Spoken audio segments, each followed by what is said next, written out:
السلام علیکم ورحمۃ اللہ وبرکاتہ۔ معزز ناظرین کرام، میں ہوں آپ کا اپنا مشکور اور آپ دیکھ رہے ہیں اپنی اصلاح کریں چینل۔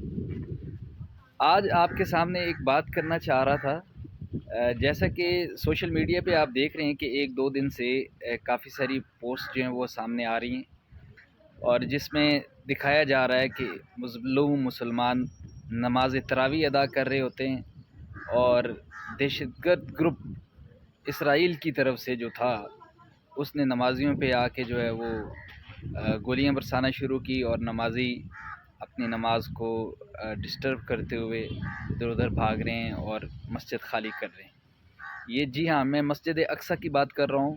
مسجد اقصی جو قبلِ اول ہمارا تھا، اس پہ آج یہود و نصارہ جس طرح سازش کر رہے ہیں، اور جس طرح انہوں نے نمازیوں کو ڈسٹرب کیا، اور چونکہ یہ جمعۃ الوداع جو تھا، رمضان مبارک جو پچھلا جمعہ تھا، یہ جو لاسٹ ہم نے جمعہ پڑھا، وہ بھی انہوں نے وہاں ادا کیا، اور مسجد میں نماز تراویح ادا ہو رہی تھی جب اسرائیلی کتوں نے آ کے ان پہ فائرنگ کرنا شروع کی اور گرنیڈس پھینکے۔ اب بات کرنا یہ ہے کہ انہوں نے تو ایسا کرنا ہی تھا، انہوں نے کرنا ہے، وہ تو شروع سے مسلمانوں کے دشمن ہیں، اور یہ اللہ کے قرآن نے یہ بات واضح کر دی تھی کہ یہود و نصارہ تمہارے کبھی بھی دوست نہیں ہو سکتے، یہ ہر وقت تمہیں ڈھسنے کی سوچیں گے، جب بھی انہیں موقع ملے گا یہ تمہیں ڈھسیں گے۔ لیکن بات یہ کرنے والی کہ ہمارے اپنوں نے کیا کیا، اتنا بڑا سانحہ ہو گیا، اتنا بڑا حادثہ ہو گیا، ہمارے اپنوں نے آج تک آواز نہیں اٹھائی، اس بارے میں بات نہیں کی۔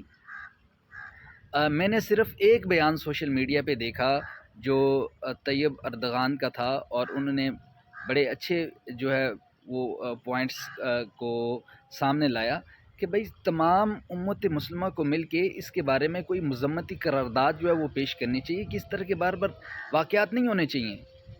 کشمیر میں دیکھ لیں کہ 1.5 سال سے زیادہ کا عرصہ ہو گیا، 2 سال سے زیادہ کا عرصہ ہو گیا ہے کہ ان پہ ایک تو لاک ڈاؤن لگا ہے نا ساری دنیا میں، وہ تو ایک الگ بات ہے، لیکن ان پہ کرفیو لگایا ہوا ہے، اس بارے میں کسی کو کوئی بھی وہ بات نہیں نکل رہی۔ اتنے یہ چینل ہیں الیکٹرانک میڈیا کے، کسی نے آج تک ان پہ تبصرہ کیا یا اس کے بارے میں آواز اٹھائی، کوئی قراردادی مذمت ہیں؟ فلسطین میں ظلم تشدد ہو رہا ہے، اور جن یہودیوں کے بارے میں ہم کہتے ہیں نا کہ وہ سازش کر کے اپنی پوری دنیا کو جو انہوں نے اپنی لپیٹ میں لیا ہوا ہے، جو بھی بات ہوتی ہے کہتے ہیں یہ یہودیوں کی سازش ہے، یہ یہودیوں کی سازش ہے۔ ان یہودیوں کے مقابلے میں وہاں فلسطینی ہیں، تو ان فلسطینیوں کی اگر ہم مدد نہیں کریں گے، بات یہ کہ یہودیوں نے تو یہ کام کرنا ہی کرنا ہے، انہوں نے بار بار ڈھسنا ہے، لیکن فلسطینیوں کے ساتھ کون ہے؟ وہ وہاں پہ کھڑے ہیں، وہ وہاں سے اپنے گھر، اپنے مکان، اپنی زمینیں، اپنی جائیدادیں، اپنی مسجدیں، اپنی عبادت گاہوں کو چھوڑ کے کسی دوسرے ملک میں نہیں جا سکتے، نہ وہ گئے ہیں بلکہ لڑ رہے ہیں آگے سے۔ لیکن اسرائیل کے ساتھ سارا کفر جو ہے وہ جمع ہو گیا ہے گیدڑوں کی طرح، لیکن مسلمان جو ہے، مجھے حیرت ہو رہی ہے مسلمان حکمرانوں پہ کہ تم کیا کر رہے ہو، تم کیوں نہیں اکٹھے ہو رہے، تم کیوں نہیں اکٹھے ہو کے کوئی اس طرح کر رہے؟ OIC، UNO اور یہ جو اقوام متحدہ ہے، اس سے امیدیں مت لگاؤ، یہ کچھ بھی نہیں کریں گے۔ بھائی تم نے کچھ کرنا ہے، تم مل کے کچھ اس طرح کا کیوں نہیں سوچ رہے؟ تم کیوں نہیں سوچ رہے؟ تم نے آپس میں کیوں جو ہے وہ پھوٹیں ڈالی ہوئی ہیں، آپس میں تمہارے کیوں اختلافات ہیں؟ تم کیوں نہیں سمجھ رہے؟ 1.5 ارب ہونے کے باوجود ذلیل رسوا ہو رہا ہے مسلمان۔ وجہ کیا ہے؟ وجہ یہ ہے کہ ہمارے جو حکمران ہیں وہ اس بارے میں نہیں سوچ رہے۔ کشمیر کا مسئلہ آپ کے سامنے ہے، شام کا مسئلہ ہے، عراق کا مسئلہ ہے، چیچنیا، بوسنیا، ہیں جی، برما کا مسئلہ۔ بھائی اس پہ کیوں نہیں بات ہو رہی؟ اگر اس طرح کوئی غیر مسلم ملک ہوتا، عیسائی ہوتا، یہودی ہوتا، ہیں جی، ہندو ہوتا، تو اس کے بارے میں تو سب نے جو ہے وہ آواز اٹھانی تھی۔ آسیہ ملونہ ایک ان کی یہاں پہ پاکستان میں اس کے خلاف مقدمہ تھا، تو اس کو کس طرح یہ نکال کے لے کے گئے، پورا کفر اس کے پیچھے لگ گیا۔ یار مسلمانوں، تم کب سدھرو گے؟ کب سدھرو گے؟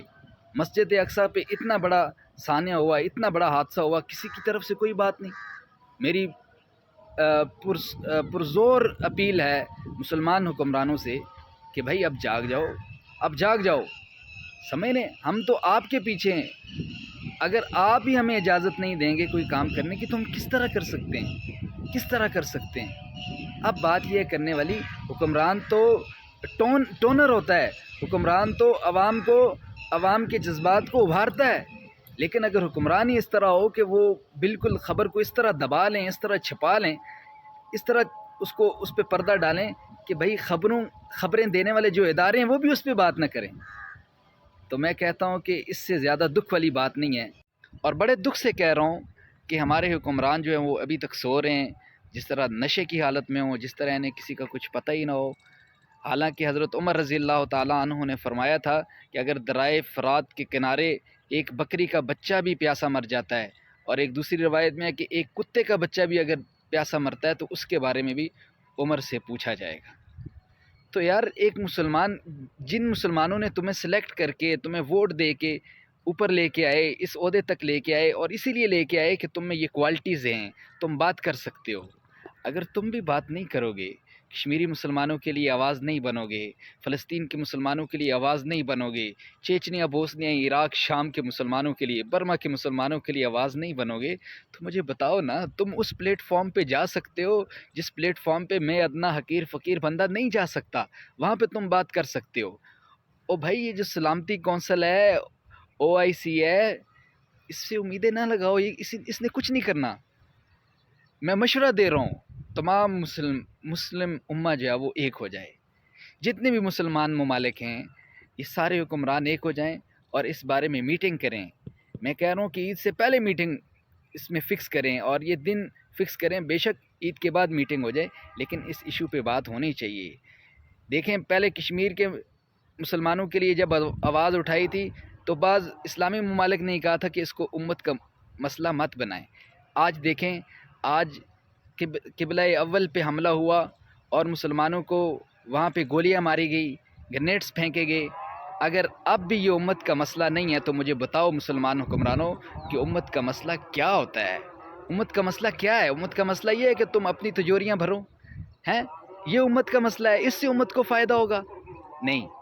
میں بڑے دکھ سے یہ کہہ رہا ہوں، اور تمام مسلمان جو ہیں، تمام مسلمان امت سے یہ بات کر رہا ہوں کہ آپس میں فرقہ واریت کو ہوا مت دو.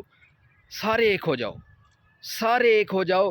اور جب یہ پانچ انگلیاں ملتی ہیں نا تو پھر ایک مکہ بنتا ہے. اور اس طرح جب کسی کفر کے منہ پہ یہ مکہ لگے گا نا تو اس کے ہوش ٹھکانے آ جائیں گے. اور یہ کم ظرف ہیں، یہ کم ظرف ہیں، یہ جو کفار ہیں کم ظرف ہیں. جب یہ عروج پاتے ہیں تو یہ اس طرح ظلم زیادتی کرتے ہیں. حالانکہ مسلمانوں نے جب عروج پایا تھا، جب فتح مکہ ہوا تھا، تو آپ صلی اللہ علیہ وسلم نے اعلان کروا دیا تھا کہ آج ان کو، مکے والوں کو کہہ دو کہ آج کا دن جو الیوم المرحمہ، آج کا دن سب کے لیے جو ہے یہ دن جنگ کا نہیں ہے، صلح کا دن ہے، سب کے لیے رحمت کا دن ہے، اور سب کے لیے اپنے دروازے کھول دیے. یہ ثابت ہوتا ہے کہ جو اعلیٰ ظرف ہوتے ہیں جب وہ عروج پاتے ہیں تو وہ کمزوروں کا تحفظ کرتے ہیں، کمزوروں کا سہارا بنتے ہیں. لیکن جو کم ظرف ہوتے ہیں جب وہ عروج پاتے ہیں تو وہ اپنی اوقات پہ آ جاتے ہیں اور وہ کمزوروں پہ ظلم اور تشدد کرتے ہیں.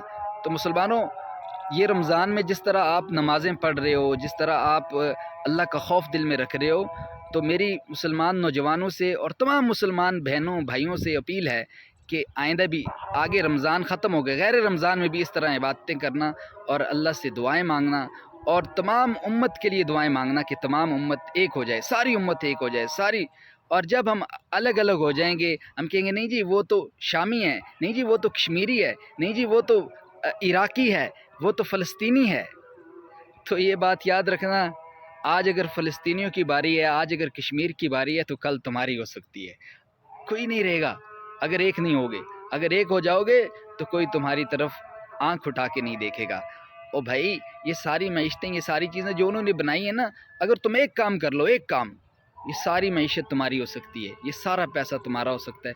اور یار یہ تم نہیں دیکھ رہے، یہ ارطغرل ڈرامہ نہیں دیکھ رہے، اس میں تم نہیں دیکھ رہے کہ ایک بکروال قبیلہ، ایک بکروال کنبہ اٹھتا ہے، اور وہ یہ نہیں دیکھتا کہ معیشت کیا ہے، وہ یہ نہیں دیکھتا کہ ہم کس طرح چل رہے ہیں، وہ یہ نہیں دیکھتا کہ میرا قبیلہ برباد. وہ کہتا ہے میں نے کرنا ہے، ناموس رسالت کے لیے کچھ نہ کچھ کرنا ہے، اور اسلام دین جو ہے اس کے فروغ کے لیے کچھ نہ کچھ میں نے کرنا ہے. اور وہ کر گزرتا ہے، اور پھر کرتا ہے، پھر سلطنت عثمانیہ کا جو ہے وہ اس کو سلطنت عثمانیہ کو قائم کر کے رہتا ہے. وہی قبیلہ اس کی وجہ بنتا ہے. اور اگر ہم یہ کہیں کہ نہیں جی آج ہمارا ملک چھوٹا سا ہے، آج ہم اپنی معیشت کو بچا رہے ہیں، اگر ہم آج ایکشن نہیں لیں گے تو پھر آگے کیسے جائیں گے؟ دیکھیں بھائی، ایک چھوٹا سا بھی کام کریں گے نا، اس میں رسک تو ضرور ہے، لیکن جو اللہ کے بھروسے پہ کشتیاں جلا دیتے ہیں نا، پھر اللہ پاک فتح بھی ان کو دیتے ہیں، لیکن ایک بندہ ہلے ہی نہ گھر سے تو پھر فتح تو نہیں ملتی۔ فضائے بدر پیدا کر، فرشتے آج بھی اتر سکتے ہیں تیری نصرت کو گردوں سے، ہیں قطار اندر قطار اب بھی۔ لیکن اگر کوئی کرے ہی نہ، کوئی فضائے بدر ہی نہ پیدا کرے، تو پھر یہ کس طرح ہو سکتا ہے یار؟ کیسے ممکن ہے؟ مجھے یہ بات بتاؤ نا۔ ایک بندہ کوئی کام ہی نہ کرنا چاہے تو پھر اللہ کی نصرت کیسے آئے گی؟ تو میرے بھائیوں، سب سے یہ میری ریکویسٹ ہے تمام امت مسلمہ سے کہ بھائی آپس میں ایک ہو جاؤ، اور جو فرقہ واریت کو ہوا دے رہے ہیں ان کے لیے میرا یہ پیغام ہے کہ فرقہ واریت کو اللہ کے لیے ہوا مت دیں۔ آپس میں جو علمی اختلافات ہیں سب کے، وہ اپنی جگہ، لیکن اس وقت امت کو ضرورت ہے کہ وہ ایک ہو جائے، اور ایک ہو کے کفار کے لیے ایک مکہ ثابت ہو، اور کفار کو ان کی اوقات یاد دلائی جائے۔ اور ایک بات یہ بھی سامنے آ گئی، واضح ہو گئی، چونکہ پہلے یہ کفار کا اعتراض تھا کہ بھائی یہ جو جہاد کرتے ہیں یہ ایک وائلیشن ہے، اس سے قتل و غارت ہوتا ہے، اس سے خون خرابہ ہوتا ہے، تو اس کو بند کیا جائے۔ اور مسلمانوں، تم ان کی چالوں میں آ کے تم نے جہاد کو بند کرا دیا، جہاد بند ہو گیا، ٹھیک ہے، اور پھر جب جہاد بند ہوا تو انہوں نے اپنی سازشوں کا آغاز شروع کر دیا۔ اور اس سے مسلمان گھبرائیں مت، یہ دجال کی چالیں ہیں، یہ دجال کی چالیں ہیں، اور جب ظلم بڑھتا ہے تو آٹومیٹک ختم ہو جاتا ہے۔ یہ جو ظلم کر رہے ہیں نا، یہ جو ظلم کر رہے ہیں، یہ ان کے زوال کا وقت شروع ہونے والا ہے۔ اب یہ عروج ہے، اس سے آگے نہیں جا سکتے، اب یہ نیچے کی طرف آئیں گے۔ لیکن اگر مسلمان حکمران اس میں بات ہی نہیں کریں گے تو پھر یہ کس طرح ہوگا؟ تو بات یہ چل رہی تھی کہ جہاد کا ان کو اعتراض تھا، جہاد بند کر دیا، ٹھیک ہے۔ تبلیغی جماعت تو کسی کو کچھ نہیں کہتی، تبلیغی جماعت نے تو آج تک کسی کو کوئی گولی نہیں ماری، تبلیغی جماعت نے تو کسی کے ساتھ قتل و غارت نہیں کیا، کسی کے ساتھ حالانکہ بدتمیزی نہیں کرتے۔ تبلیغی جماعت کو لوگ گالیاں دیتے ہیں، لیکن وہ پھر بھی اللہ اور اللہ کی رسول کی بات کرتے ہیں، اور آگے سے کسی کو تو تک نہیں کہتے۔ ان سے ان کو اعتراض ہے۔ ڈاکٹر ذاکر نائک انڈیا میں پورے مسلمانوں کے لیے جو ہے نا وہ ایک تبلیغ کا کام کر رہے تھے، اور پوری امت کے لیے تبلیغ کا کام، صرف مسلمانوں کے لیے نہیں، یہود، نصارہ، ہندو، ہیں جی، یہ سب کے لیے۔ اور قرآن و حدیث سے، ان کی کتابوں سے، تورات انجیل سے، ان کی کتابوں سے جو انہوں نے لکھی، اس سے ان کا جواب دیتے تھے کہ اسلام غالب آنے والا دین ہے، اسلام ایک سچا دین ہے۔ اس پہ انہوں نے اعتراض کیا۔ کینیڈا جانے پہ ان پہ اعتراضات، ان کے پاسپورٹ ضبط کر لیے گئے۔ اب مجھے بتاؤ نا، جو یہ لوگ کہتے تھے نہیں جی صحیح کہہ رہے ہیں کہ جہاد کو بند کر دیا جائے، تو ڈاکٹر ذاکر نائک پہ کیوں پابندی لگائے گی؟ سمجھ رہے ہیں آپ؟ اور پھر آج یہ جو مساجد پہ باتیں ہو رہی ہیں، مساجد پہ جو یہ حملے کر رہے ہیں، ایک پہلے واقعہ ہوا کہ ایک مسجد میں جا کے انہوں نے سیدھا فائرنگ کھول دی اور نمازیوں کو وہاں پہ شہید کیا گیا، اس پہ کوئی نہیں بولا۔ اور پھر 2-3 سال پہلے کا وہ واقعہ ہے، اور اس کی گن پہ وہ چیزیں لکھی ہوئی تھی کہ اس نے کس چیز کا بدلہ لیا ہے، اتنا وہ یاد رکھتے ہیں۔